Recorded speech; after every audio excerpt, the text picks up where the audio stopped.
मोदी पर की गई जिनकी भविष्यवाणियां सच हो रही हैं, वो महाअवतार बाबा कौन है? पीएम मोदी को लेकर क्या कहा गया था आज से 5000 साल पहले? जी हां, आज से 5000 साल पहले हो ही चुकी थी मोदी जी के पीएम बनने की भविष्यवाणी। कौन है वो विद्वान जिसने नरेंद्र मोदी के प्रधानमंत्री बनने की सटीक भविष्यवाणी कर दी थी? और नरेंद्र मोदी ने ऐसा कौन सा दस्तावेज पढ़ा कि उनके पैरों तले जमीन खिसक गई?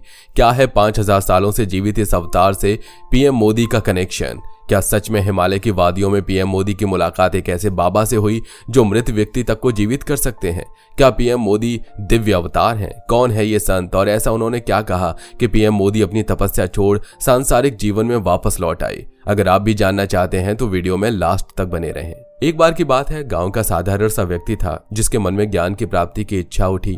लंबे समय से उसने एक बाबा जी के बारे में सुना था, तो वो सीधा उन्हीं बाबा जी के पास पहुंचा और कहा, बाबा जी मुझे अपना शिष्य बना लीजिए। लेकिन बाबा जी ने मना कर दिया। अब उस व्यक्ति के अंदर ज्ञान प्राप्ति करने की लालसा इतनी ज्यादा थी कि बाबा जी के मना करने पर उसने धमकी दी कि वो पहाड़ से कूद जाएगा। पास ही बाबा जी के कुछ और शिष्य बैठे हुए थे। वो ये सुनकर घबरा गए, लेकिन बाबा जी ने कहा, ठीक है कूद जाओ। यह सुनते ही व्यक्ति ने पहाड़ से छलांग लगा दी और वहां बैठे हर शिष्य डर से कांपने लगे। बाबा जी ने कहा, जाओ उसके शव को लेकर ऊपर आओ।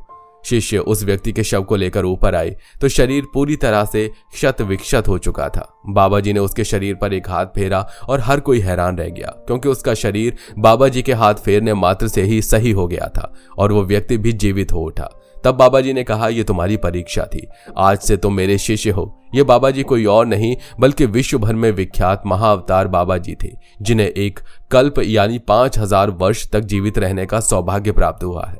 आपको विश्वास हो या ना हो, किंतु महाअवतार बाबा जी देश के यशस्वी प्रधानमंत्री नरेंद्र मोदी के भी गुरु रहे हैं।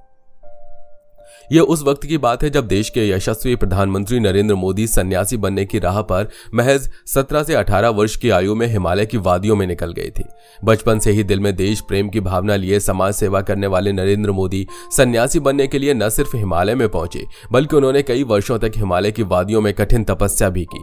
अपनी इस तपस्या के दौरान पीएम मोदी की भेंट महाअवतार बाबा जी से हुई। महाअवतार बाबा जी का आशीर्वाद और आशीष मिलते ही नरेंद्र मोदी जैसे सन्यासी जीवन में लीन हो गए। वो संसार के छुपे रहस्यों के बारे में और गहराई से जानना चाहते थे। उनके अंदर जो ज्ञान प्राप्त करने की ललक थी, वो अब पहले से कई गुना ज्यादा बढ़ गई थी।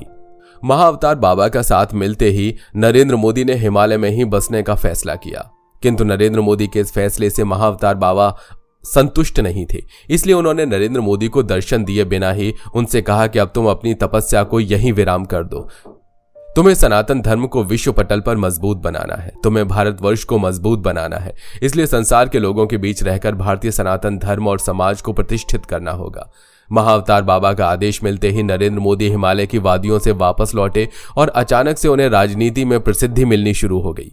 कहते हैं कि महाअवतार बाबा का आशीष होने के चलते ही भाजपा ने नरेंद्र मोदी को साल 2014 में प्रधानमंत्री पद के लिए उम्मीदवार घोषित किया, जहां प्रधानमंत्री मोदी ने प्रचंड जीत हासिल की। आज वो न सिर्फ देश में बल्कि विश्व भर में यश शोहरत प्राप्त कर चुके हैं। विपक्षी दलों का कहना है कि 2024 नरेंद्र मोदी को लोकसभा चुनाव में पीएम मोदी का आखिरी चुनाव होगा, लेकिन बताना चाहेंगे कि ऐसा कुछ नहीं है, क्योंकि उनके ऊपर खुद एक कल्प वर्ष तक जीवन आयु का वरदान प्राप्त कर चुके महाअवतार बाबा का हाथ है।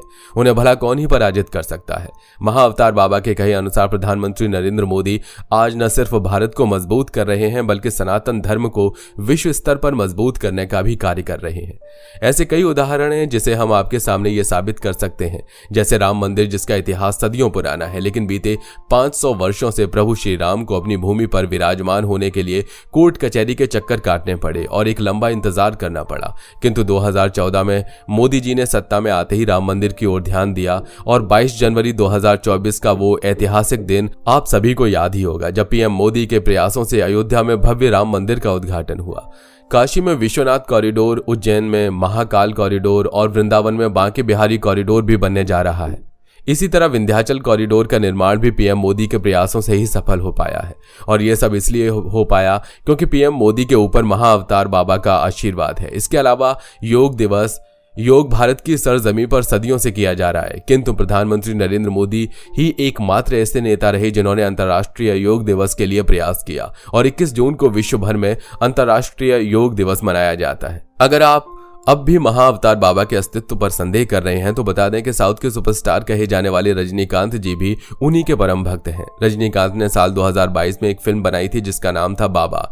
यह फिल्म रजनीकांत ने खुद लिखी थी और यह कोई दिव्य शक्ति ही है जो आज साउथ के सुपरस्टार और साउथ ही नहीं बल्कि बॉलीवुड में भी उन्हें सुपरस्टार की प्रसिद्धि के साथ मानता है। महाअवतार बाबा को मित्रों महामुनि शिव बाबा या महाबाबा के नाम से भी जाना जाता है। महाअवतार बाबा के बारे में सटीक जिक्र हमें परमहंस योगानंद की ऑटोबायोग्राफी ऑफ योगी में देखने को मिलता है। यदि कोई व्यक्ति आध्यात्म के क्षेत्र में आगे बढ़ना चाहता है तो ये किताब उसे हर तरह से मदद करती है। परमहंस योगानंद जी के गुरु युक्तेश्वर गिरी जबकि युक्तेश्वर जी के गुरु लहरी महाशय थे। जब लहरी महाशय थे उनके गुरु थे महाअवतार बाबा जी। इस पुस्तक के जरिए हमें पता चलता है कि आदि गुरु शंकराचार्य को यौगिक क्रिया का ज्ञान देने वाले महान पुरुष कोई और नहीं बल्कि महाअवतार बाबा जी ही थे, जिसके बाद उन्होंने ही संत कबीर दास को क्रिया योग में शिक्षित किया। माना तो जाता है कि आज भी महाअवतार बाबा हिमालय की गुफाओं में तपस्या में लीन है और अपने शिष्यों को समय समय पर दर्शन देते हैं।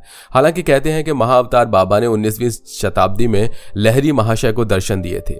लहरी महाशय के बाद उनके शिष्य युक्तेश्वर गिरी को महाअवतार बाबा के दर्शन हुए जब वो 1894 में कुंभ मेले में पहुंचे। इस मेले में युक्तेश्वर गिरी को महाअवतार बाबा जी ने दर्शन दिए।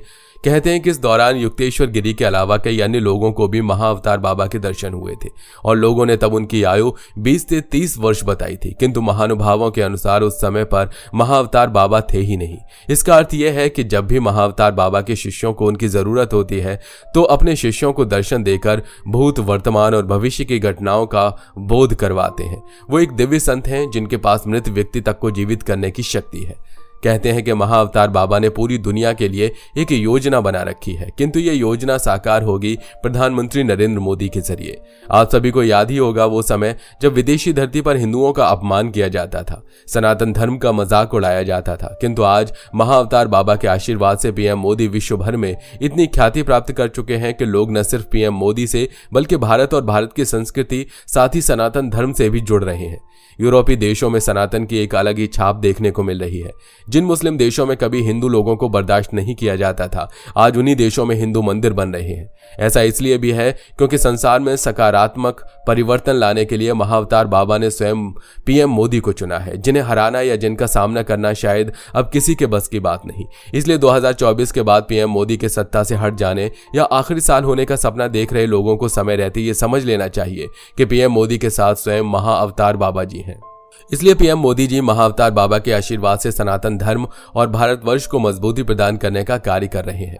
आज मोदी जी के प्रयासों से विश्व भर में सनातन धर्म को जो पहचान मिल रही है उसकी गवाह पूरी दुनिया है। यही कारण है कि पीएम मोदी को दिव्य अवतार माना जाता है। दोस्तों 17 सितंबर 1950 को जन्मे देश के यशस्वी प्रधानमंत्री नरेंद्र मोदी अब 73 साल के हो चुके हैं। ये वो समय या उम्र का पड़ाव है जब ज्यादातर लोग अपने करियर से संन्यास लेकर एकांत की तलाश में घर पर बैठते हैं, लेकिन प्रधानमंत्री नरेंद्र मोदी आज भी उसी लगन और जज्बे के साथ देश की सेवा कर रहे हैं। जैसे वो पहली बार आरएसएस से जुड़ने और इमरजेंसी और 2001 में पहली बार गुजरात के मुख्यमंत्री बनने की बात कर रहे थे। और ऐसा बिल्कुल नहीं है कि 2024 के चुनाव के बाद पीएम मोदी अपनी मेहनत को कम कर देंगे या बिल्कुल खत्म ही कर देंगे, बल्कि महाअवतार बाबा की भविष्यवाणी के अनुसार 2029 के चुनाव में भी पीएम मोदी का नाम खूब जोरों शोरों से चलेगा। प्रधानमंत्री नरेंद्र मोदी और महाअवतार बाबा के बीच की एक कहानी भारत के धार्मिक और आध्यात्मिक विश्वासों का हिस्सा है। चाहे ऐसे ऐतिहासिक या आध्यात्मिक दृष्टिकोण से देखा जाए, ये स्पष्ट है कि मोदी के समर्थक उनके जीवन में बाबा के आशीर्वाद और मार्गदर्शन को एक महत्वपूर्ण भूमिका मानते हैं। प्रधानमंत्री मोदी के नेतृत्व में भारत ने विश्व स्तर पर अपनी संस्कृति और धर्म को स्थापित करने के कई प्रयास किए हैं और ये कहना गलत नहीं होगा कि उनके पीछे एक गहरा आध्यात्मिक दृष्टिकोण भी है। हालांकि इस बारे में आपकी राय क्या है हमें कमेंट करके जरूर बताइएगा। वीडियो पसंद आई हो तो लाइक करके चैनल को सब्सक्राइब कर लीजिए, साथ ही बेल आइकन को प्रेस कर लीजिए ताकि हमारी वीडियो आपको मिलती रहे।